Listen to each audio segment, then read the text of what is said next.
Muling iginiit ni Pangulo Aquino sa mga opisyal ng pamahalaan na gumamit ng mga salitang madaling maintindihan sa pagbibigay ng impormasyon sa publiko. Sa panayam sa Pangulo sa Imus, Cavite, mahalaga na ang impormasyon mula sa gobyerno ay maunawaan ng publiko, partikular na sa panahon ng kalamidad.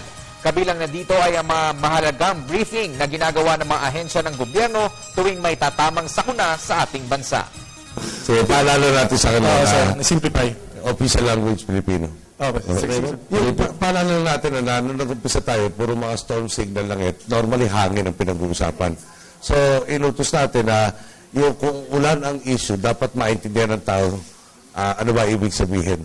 So, problema nga, pag iniisip natin millimeter, parang napakaliit. Pero pag maraming millimeter, talaga malaking pinsala. Okay, huli mong tanong, Mike Ubak. Kasi please take note na paalala sa sa DOJ.